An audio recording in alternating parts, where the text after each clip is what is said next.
اگر ہمیں کوئی شخص کہتا ہے کہ شب برات کو اٹھ کے نفل نہ پڑھو تو بھائی نفل ہم نے پڑھنے اللہ کی رضا کے لیے، ہمیں کسی بندے سے ڈگری لینے کی ضرورت نہیں، نہ تو ہمارے اور رب کے درمیان معاذ اللہ کوئی وسیلہ ہے کہ تو کہے گا تو پڑھیں گے، جب دل کرے گا پڑھیں گے، اور جتنے دل کرے گا پڑھیں گے۔ ہم تو نفل کہہ رہے ہیں اس کو، ہم نے کب کہا ہے ضروری ہے جو عشاء پڑھ کے سو جائے فجر تک سویا رہے، ہم اس کو گناہگار نہیں کہہ رہے، لیکن یہ ضرور کہیں گے کہ گولڈن چانس مس کر دیا اس نے، چانس مس کیا ہے، یہ تو اللہ کی رحمت کا موقع تھا۔ حضرت سیدہ عائشہ صدیقہ رضی اللہ تعالی عنہا ارشاد فرماتی ہیں کہ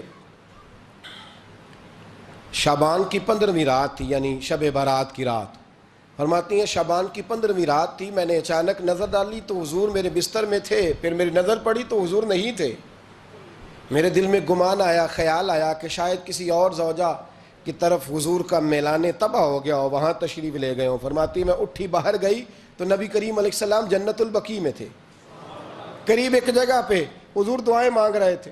فرماتے میں گیا تو حضور فرمانے لگے ابو بکر کی بیٹی تو نے کیا گمان کیا کہ اللہ کا رسول تیری حق تلفی کرے گا؟ عرض کی حضور آپ مالک ہیں، کہیں اور جانا چاہیں تو میری طرف سے پابندی نہیں۔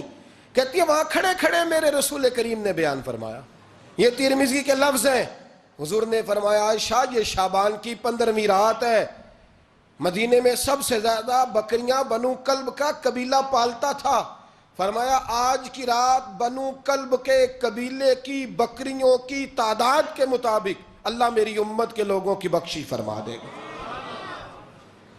یہ وہ رات ہے۔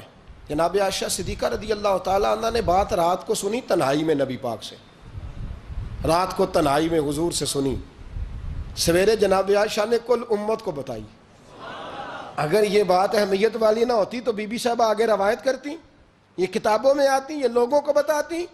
حضرت عائشہ نے روایت کیا اور مولا علی شیر خدا نے تو کھل کے کہا، ابن ماجہ میں حضرت علی سے پیار کرنے والوں کے لیے الگ عنوان، مولا علی نے کھل کے فرمایا شعبان کی 15ویں رات کو رات عبادت کرنا اور سویرے روزہ رکھنا۔ حضرت علی کے لفظ بائی نہیں سیاستہ میں، رات کو عبادت کرنا، دن کو روزہ رکھنا۔ ویسے تو رب کریم ہر روز تہجد کے وقت پہلے آسمان پر نزول اجلال فرماتا ہے اور لوگوں کو فرماتا ہے کوئی بخشش مانگنے والا؟ اور فرمایا ہر روز تہجد کے وقت یہ اعلان ہوتا ہے، پر شب برات کو نا شروع رات سے یہ اعلان شروع ہو جاتا ہے۔ ادھر دیکھو میری طرف، مغرب سے اعلان شروع ہو جائے گا۔ اللہ کرے آپ کو سمجھ آئے، اللہ کرے آپ کو، اور بھائی یہاں بار لوٹ سیل لگ جائے، یہاں ابھی سیل لگ جائے، 5000 والا جوڑا 1500 میں تو رش ختم ہوگا۔ اور بھائی اگر یہ لگ جائے، چلو یہ تو دور کی بات ہے نا، ہم تو لنگر والے لوگ ہیں، اگر لنگر کا اعلان ہو جائے کہ بڑا تگڑا ہے، بڑا تگڑا، ہمارے ہاں تو شادی کی روٹی کھلتی ہے تو لوگ آخری روٹی سمجھ کے کھاتے ہیں کہ شاید اللہ ماشاءاللہ یہ آخری ہے، اس کے بعد نہ ملے گی۔ جب اعلان ہوتا ہے اور دعوت ہوتی ہے کہ کھلا ہے جی کھاؤ، کیا حشر ہوتا ہے، کیا انداز ہے۔ مولا علی شیر خدا حدیث روایت کرتے ہیں، رنگ کیا ہے؟ فرمایا باقی راتوں میں نا تھوڑا سا پیکج ہوتا ہے، تھوڑا سا، آخری حصے میں رات کے شب برات کو نا رات چڑھتے ہی اللہ پہلے آسمان پر جو اس کی شان کے لائق ہے نزول جلال فرماتا ہے، اور پہلا جملہ یہ فرماتا ہے کوئی معافی مانگنے والا؟ اللہ کرے آپ کو سمجھ آئے، یعنی معافی دینے والا کہہ رہا ہے چلو آؤ ادھر آؤ، ذرا معافی مانگو، میں معاف کرنے آیا ہوں، مانگو معافی، ہے کوئی معافی مانگنے والا؟ معاف کر دیں گے۔ اور آپ فرماتے ہیں ہے کوئی رزق مانگنے والا؟ وہ جو بڑی درخواستیں دیتے پھرتے ہیں نا مختلف اداروں میں، وہ ایک درخواست نا کل شب برات والی رات بھی دیں۔ اللہ کرے آپ کو سمجھ آئے۔ وہ جو کہتے ہیں نا بڑی بڑی کمپنیوں میں نے اپلیکیشن جمع کرائی ہے تو کہیں کام نہیں بن رہا تو نسخہ دے رہا ہوں، ایک ایپلیکیشن کل رات بھی جمع کراؤ انشاءاللہ کام بن جائے گا۔ اور میں نہیں کہہ رہا، مولا علی شیر خدا فرما رہے ہیں، اور وہ خود نہیں فرما رہے، وہ نبی پاک کا فرمان نقل کر رہے ہیں، اور وہ رسول اللہ صلی اللہ علیہ وسلم کی بات نہیں بیان کر رہے، وہ کہتے ہیں رب فرماتا ہے کوئی روزی مانگنے والا؟ سارے سیٹھوں نوابوں جاگیرداروں کے پاس جا جا کے تھک گئے ہو، ایک دن میرے کہنے پر، ایک رات، ایک دیہڑی ذرا شب برات والی لگا کے تو دیکھو، پر شرط یہ ہے کہ یقین کامل ہو، ارادہ یہ، مطلب اللہ معاف کرے، آپ نے ناراض نہیں ہونا، لیکن وہ ماحول اس طرح کا ہے کہ شب برات کو ایک دو ساتھی کو کہا رات کو عبادت کر کہتے جی وہ تو ٹھیک ہے پر سویرے چھٹی نہیں، کام کرنا ہے. یعنی رب کہہ رہا ہے کہ تو آ جا شب برات کی رات، جو مانگے گا وہ تجھے. لیکن یہ ادھر نہیں توجہ کر رہا، یہ کہتا ہے سویرے 10 بجے دکان نہ کھلی تو مشکل ہو جائے گی، دفتر نہ گیا تو حالات. آپ دیکھیں ذرا، اب جب یقین اس طرح کا ہو تو پھر تو بھائی ساری زندگی اداروں میں درخواستیں دینی ہیں. پھر آپ جیسا آپ کا مزاج ہوگا، اللہ تعالیٰ تو بندے کے گمان کے قریب ہے. تو میرے رسول پاک علیہ السلام نے ہمیں یہ میسج دیا، پیغام دیا، فرمایا اس رات جو اولاد مانگے گا رب اسے بھی عطا فرمائے گا. اس رات جو اللہ سے بخشش مانگے گا اللہ اسے بھی دے گا. اس رات جو رب کریم سے عزت مانگے گا اللہ اسے بھی عطا کرے گا. شارحین نے لکھا اس رات جو رب سے پردہ پوشی مانگے گا اللہ اسے پردہ پوشی بھی عطا کرے گا. جو جنت کا سوالی ہوگا رب اپنے فضل سے عطا فرمائے گا. کوشش فرمائے. 10 محرم کو ہمارے ہاں لوگ جاتے ہیں قبرستان، وہ کسی حدیث سے ثابت نہیں، میں منع نہیں کر رہا، جائیں 9 محرم کو جائیں، 10 کو جائیں، 11 کو جائیں، 8 کو جائیں، سفر میں جائیں، ربیع الاول میں جائیں، قبرستان میں جب بھی جائیں منع نہیں ہے. لیکن شب برات والی رات تو خود رسول کریم گئے ہیں نا قبرستان.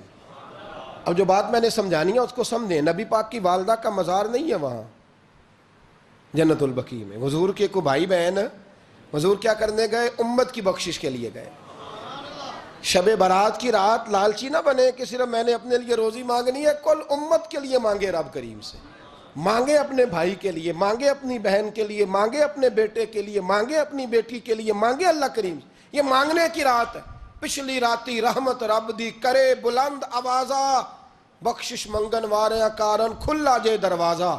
آئیں اللہ کی بارگاہ میں اس رات کو کھل کے دعا مانگیں. قبرستانوں میں نا کچھ قبریں ایسی ہیں کہ جو بتاتی ہیں کہ سالوں بیت گئے ہیں کوئی آیا نہیں. کچھ قبریں بتاتی ہیں. اور کچھ بڑے قبرستان بڑے شہروں میں ایسے بھی ہیں کہ جن کا گورکن کہتا ہے کہ مجھے کمیٹی نے کہہ دیا ہے جہاں 4-5 سال کوئی نہ آئے وہاں نئی قبر بنا دیا کرو. وہاں نئی قبر بن جاتی ہے معاذ اللہ. او بھائی کچھ ہیں ایسے، کچھ ہیں. یہ جائیں نا اکبر بادشاہ یہاں لیٹا ہے لاہور میں، تو شعر لکھا ہوا ہے بر مزارے ماں غریباں نے گلے پروانہ سوزز نے صدائے بلبلے. فارسی کا مقولہ لکھا ہے اس کی قبر پہ، کہتا ہے میں وہ غریب ہوں. اعلیٰ بادشاہ ہے مقبرے میں لیٹا ہے، کہتا ہے میں وہ غریب ہوں کہ نہ یہاں کوئی پروانہ آتا ہے نہ بلبل آ کے گیت گاتی. کوئی آتا ہی نہیں، کوئی فاتحہ نہیں پڑھتا، کوئی فاتحہ نہیں پڑھتا. او بھائی کئی قبریں ایسی ہیں جن پہ سالوں بیت گئے کوئی لوٹا نہیں. اور مشکات میں حدیث ہے میرے نبی کریم علیہ السلام نے فرمایا جو قبر میں ہوتا ہے وہ تو اس آدمی کی طرح ہے جو دریا میں ڈوب رہا ہے اور وہ انتظار کر رہا ہے کہ میرا بیٹا میرے لیے دعا مانگے، میری بیٹی دعا مانگے. پر بیٹے کو تو 27 سال ہو گئے، ملک سے باہر ہے. کاغذ بنے گے تو ابے کی قبر پہ آئے گا نا، اس کے تو کاغذات ہی نہیں مکمل ہو رہے. وہ بیٹے کو تو مشکل ہے بڑی، وہ تو کاغذات نہیں بن رہے. وہ تو دولت کا مطالبہ پورا ہوگا تو جب ہی وہ کام ہوگا نا. انتظار ہو رہا ہے قبروں میں میرا بیٹا دعا کرے، میرا بھائی دعا کرے. اور اگر بچہ دفن ہے تو وہ کہتا ہے میری ماں دعا کرے، میرا باپ دعا کرے. کوشش کریں شب برات بعد از مغرب یہ رواج پیدا کریں. یہ رسول اللہ کا طریقہ ہے صلی اللہ علیہ وسلم. قبرستان میں جائیں اور جا کر کے وہاں اللہ تبارک و تعالیٰ سے دعا مانگیں کہ یا اللہ جو اس قبرستان میں لیٹے ہیں وہ بھی، اور جو آج تک کلمہ پڑھنے والے دنیا سے گئے وہ بھی، اور جو قیامت تک جائیں گے وہ بھی. اے اللہ تو سب کی بخشش فرما دے. اللہ کی رحمت کو محدود نہ کریں کہ صرف مجھے بخش دے، اسے کہیں یا اللہ کل کی بخشش فرما. ساری امت کے لیے دعا کریں. شب برات کی رات نفل پڑھیں. ہمارے ہاں محفل ہوتی ہے ہر سال الحمدللہ، بڑے شوق سے بڑا خوبصورت ہم اہتمام کرتے ہیں. لیکن میں اکثر دوستوں سے کہا کرتا ہوں کہ جن کو اکیلے میں نفل پڑھنے میں مزہ آئے وہ اکیلے میں پڑھیں. کتنی کھلی بات کر رہا ہوں. میں پابند نہیں کر رہا کہ آپ یہاں آئیں گے محفل میں آئیں گے ضروری ہے. بھئی آپ کو اکیلے میں مزہ آتا ہے نا. کچھ لوگ تنہائی میں ہو تو دل زیادہ لگتا ہے، وہ تنہائی میں کریں اللہ اللہ کوئی عرض نہیں.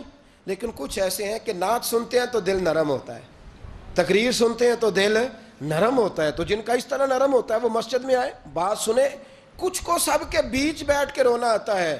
حضرت سعدی شیرازی فرمایا کرتے تھے کچھ لوگوں کے آنسو مجھے رلا جاتے ہیں. فرماتے ہیں کچھ کی آنکھیں دیکھ کے رو پڑتا ہوں, لہٰذا میں جب بھی ذکر کرتا ہوں محفلوں میں بیٹھ کے کرتا ہوں.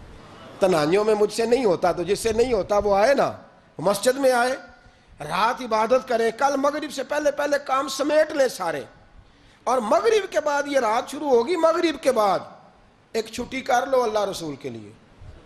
کر لیں گے انشاءاللہ تعالی ایک چھٹی.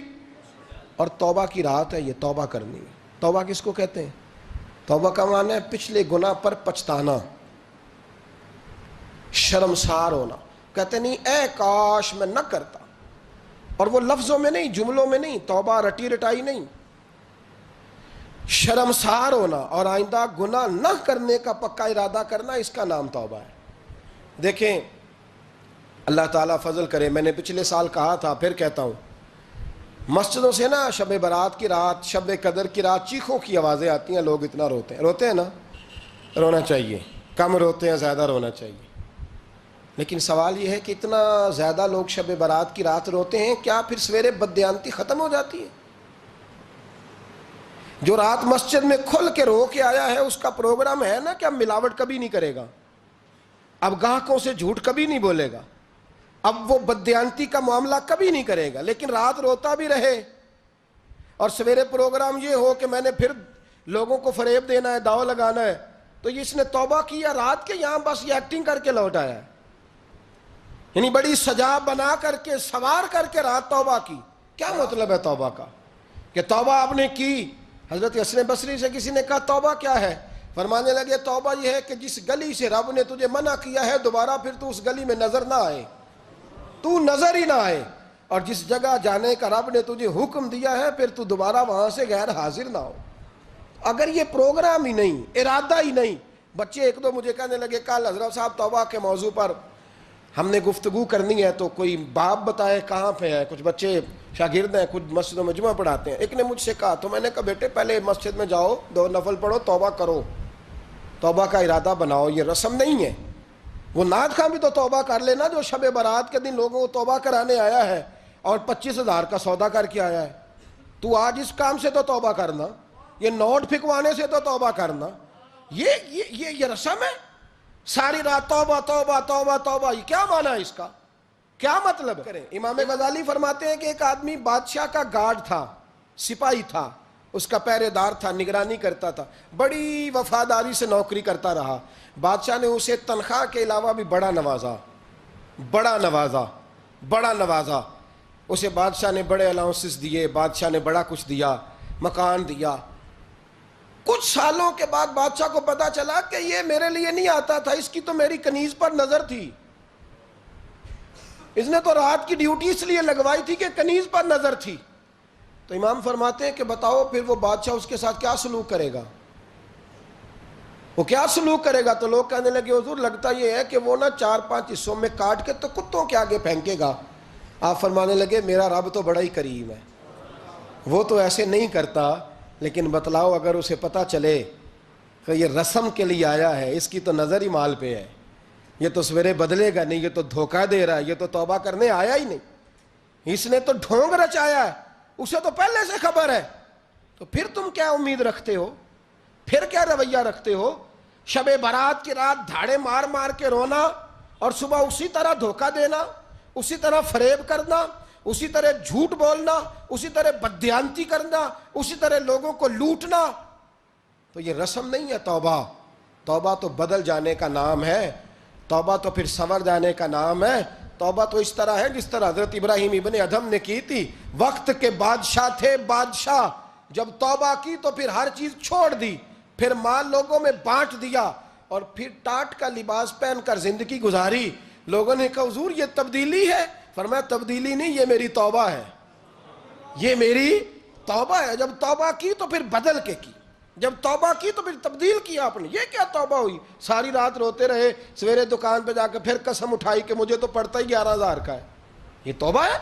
تو آپ نے اور میں نے توبہ کرنی ہے تو انشاءاللہ تعالیٰ اس طرح کرنی ہے کہ پھر 15ویں شعبان کو بدل جائے.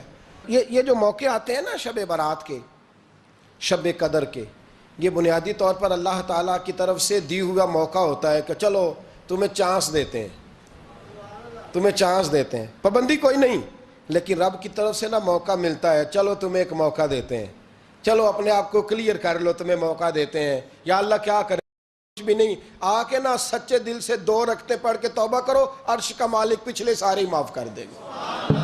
کچھ بھی نہیں، آؤ موقع ہے۔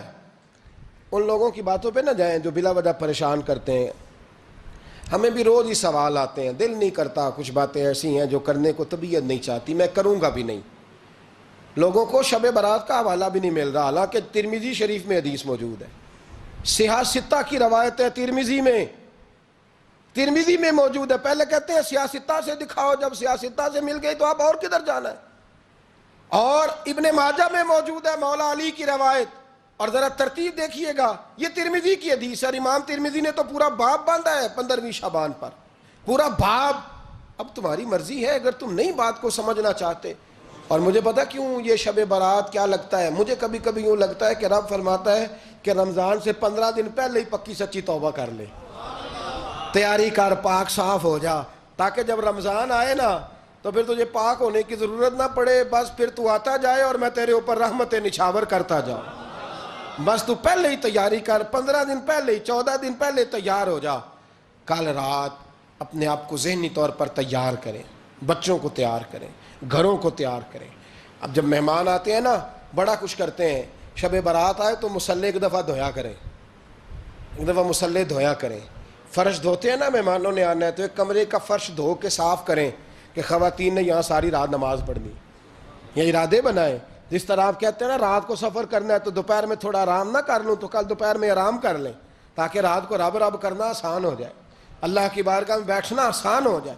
مکمل طور پر ذہنی طور پر اپنے آپ کو تیار کریں۔ یہاں بھی محفل ہوگی انشاءاللہ، عشاء کے متصل بعد شروع ہو جائے گی، 12 بجے تک محفل چلے گی، پھر 12 بجے کے بعد نماز تسبیح پڑھی جائے گی، پھر 1 بجے پھر دوبارہ آپ کو اجازت دی جائے گی، کوئی انفرادی طور پر گھنٹہ سوا اپنی الگ سے کوئی عبادت کرنا چاہے تو وہ تب بھی ممکن ہو، جیسے آپ کو موقع بنے۔ میں کہہ چکا ہوں، لیکن وقت ضائع نہ کرنا، گولڈن چانس ہے، اس کو مس نہ کرنا، یہ شب نجات ہے، اس کے ضرور قریب جانا۔ رب کریم سمجھنے کی توفیق عطا فرمائے۔ آخر دعوایا ان الحمدللہ رب العالمین۔